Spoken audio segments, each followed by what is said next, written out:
Well, welcome now to From the Statehouse with Massachusetts Senate Minority Leader Bruce Tarr. Senator Tarr, it's been way too long. Welcome back, and thank you so very much for joining us once again.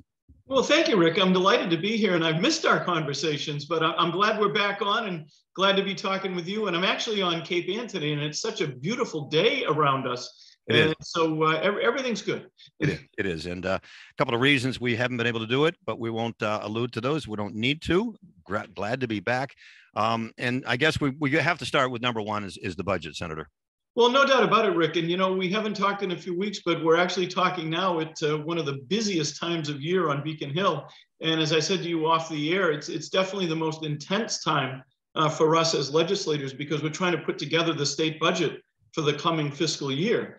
And what's interesting about that, Rick, is that we have been on a pretty good pace in terms of tax revenue to support the budget for the coming fiscal year.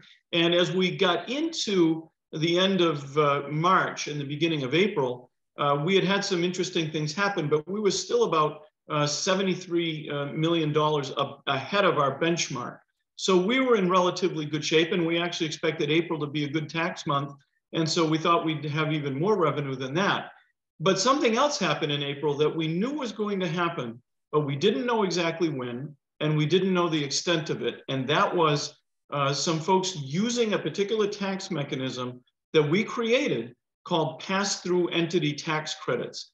And that was done to be able to help Massachusetts employers when the federal government made a change to the tax code that limited their ability to take some tax deductions. And without getting incredibly complicated about this, we were trying to preserve the ability of some of our taxpayers to be able to still have a tax benefit that the federal government was limited.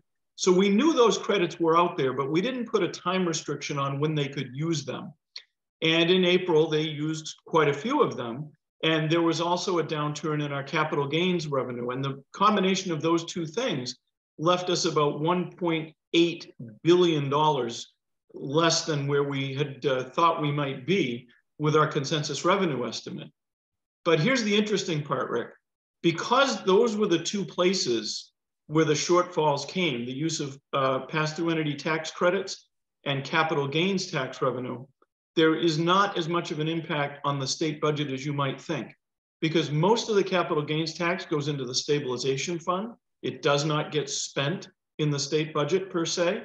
And the pass-through entity tax credits, we had built up a little bit of a reserve knowing that at some point they were going to be used. And so while you might have read those numbers in April and said, this is going to derail us completely, it actually isn't. We're operating on a consensus tax revenue estimate that we had agreed to with the House and the administration. We're still going to use the number that generated, and we're going to be able to move forward with budgeting, but with caution, because we want to make sure that in the succeeding months, we don't have a negative trend that continues with regard to tax revenue. So all of that being said, the Senate Ways and Means Committee earlier this month released its version of the budget for the coming fiscal year 2024. That budget is, I'm going to make sure I get the number right, it's about $55.8 billion, and it's about $3.4 billion more than the budget for the current fiscal year, the one that we're in right now, that ends at the end of June. And that's important to know because the fiscal year in Massachusetts begins on July 1st. And so we have to have a budget in place by then of some sort. And this is another thing, Rick, that is really important for me to expound upon a little bit. So oftentimes we don't make the deadline. We don't get a budget in place precisely by July 1st. But unlike what you're seeing in the federal government with all of the issues around stoppages and inability to reach agreement to be able to move forward, we don't do that. Historically in Massachusetts, if we think we're going to fall short of meeting the July 1st deadline, we pass an interim budget. It might be a budget that covers a few weeks. It might be a budget that covers a month. But we do that to give us a bridge to when we can get the full budget in place. And I think that's one of the most distinguishing elements of our Commonwealth when it comes to budgeting, is you very rarely hear anyone in Massachusetts, and certainly on Capitol Hill, talk about a shutdown in state government. We just don't allow that to happen. We pass an interim budget and we continue negotiating. So when we're done with the Senate version of the budget, and we'll complete debate next week, There'll be the Senate version and the House version. And as we've talked about many times on your show, Rick, 3 members of the Senate and 3 members of the House will get together and reconcile that, and then ultimately will go to the governor's desk. So next week for senators is really important. We've got a budget that was given to us by the Senate Ways and Means Committee, which has a lot of important features, a lot of increases in things, and I won't go through all of them, but a couple of things that I know that we're all interested in. One is over a $600 million increase for K through 12 education. Another one is a very substantial increase of about $39.4 million for unrestricted local aid that the cities and towns get to use in any way that they see fit. And there's a couple of unique accounts in this budget, Rick. One of them provides another $100 million for roads and bridges above what we would normally be giving the cities and towns. We've all seen the shape of our roads and bridges at the municipal level. Here's some extra money that we can afford to give them to help with those projects. For instance, we know in Gloucester, paving of roads has been an issue lately, as it often is. And so Gloucester will be getting some additional money, as will every other city in town for that project. But something that's unique to Gloucester, Rick, is that we're building a new school. The East Elementary, East Veterans School, I want to get the name right, has had some cost overruns due to inflation. Every construction project has. So there's an account in this budget to help the communities that are building schools that have had to suffer with cost overruns due to inflation and supply chain issues and things beyond their control. So there's a couple of the highlights of the budget, Rick. And one thing that is not in this budget that I'm going to be working on quite a bit over the next few weeks is a package of measures for tax relief, which we've done in a couple of different vehicles, but they haven't made it to the governor's desk. And we need to revisit that issue. Now, we've got a tentative agreement that we're going to debate it shortly after we finish debating the budget.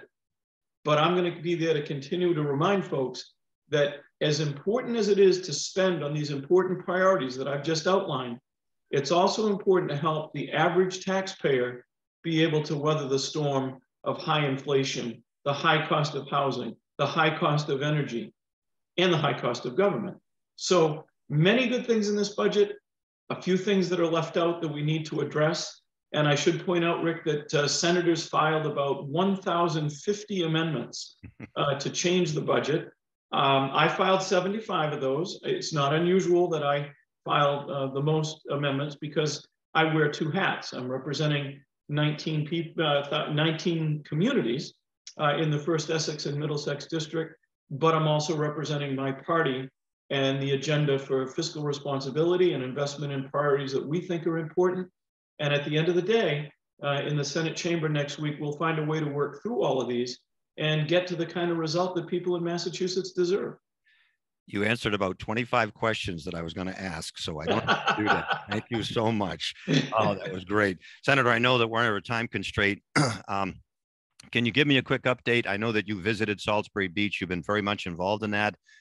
Real problem up there with, I think, 4 accesses closed to the beach, which impede on locals' properties and so on. Is there an update on that? There is, Rick, and it's a very good update. So as you know, I'm the chair of the Merrimack River Beach Alliance, which is an organization that represents 3 communities, Newbury, Newburyport, and Salisbury. And we work together to find solutions to the problems that we face in the region. And there is a Salisbury subcommittee of the MRBA, which I also chair. And we learned from DCR, which owns Salisbury Beach, a few weeks ago, that they were not planning on repairing 3 access points, number 8, number 9, and number 10, that are used by people to get to the beach. And that would have been catastrophic, Rick, for 2 reasons. Number 1, public safety. People have to have a safe way to get onto the beach, not tumbling over dunes or risking jumping off a very high dune to get down to the beach. That's number 1. And number 2 is when you do those things, if you don't go through an access point, you compromise the dune because you're going to be going over a place that's not intended for you to cross, and it makes the situation worse. And so we pulled together a meeting, and I give a lot of credit here to Governor Healy, who, when I talked to her, said that she would go and visit the beach, and she did. And Commissioner Brian Arrigo, who is the new commissioner of the Department of Conservation and Recreation, and working together, and this is the important part, the local officials, the state legislative delegation, the governor, DCR, with a couple of nonprofit organizations, we all sat at a table and we reached an agreement to be able to move forward. And I'm so pleased to tell you that construction is underway on Access Point 10 and Access Point 9. Access Point 8 was more seriously damaged, and there was a storm shortly before Christmas last year that did a lot of this damage. And Access Point 8 was the most serious casualty from that storm.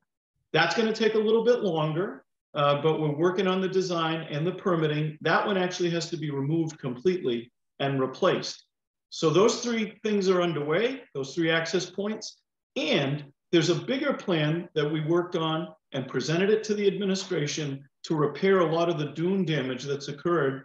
And we're making great progress on that as well. And the message here is, Rick, when you work together and when you have respect among all the parties, there's no limit to what you can accomplish. That is great news. Congratulations. And you've always said that. I should make that my motto here. Finally, Senator, do you have an itinerary set for Memorial Day? Because I know that you're everywhere on Memorial Day. Well, we're working on it as we speak, Rick. I've got a number of invitations. And as you can imagine, with 19 communities, many of them hold Memorial Day exercises of some sort.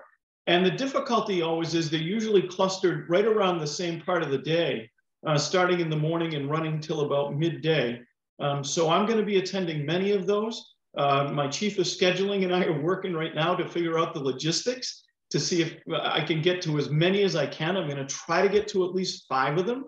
But, you've got to go from one place to the other. And, one of the things, and I'm glad to have the opportunity to mention this, is oftentimes I have to leave one of these early to get to the next one. And I do apologize in advance to folks that will be attending those. But when I leave, it's not because I'm going home. It's because I have to get to the next one. And I want to try to get to as many communities as possible on Memorial Day. And I'm confident I'll be able to at least do 3 of these, but I'm hoping for more like 5 or 6. I'm reading a book about cloning, a scientific book on cloning. I'll send it to you.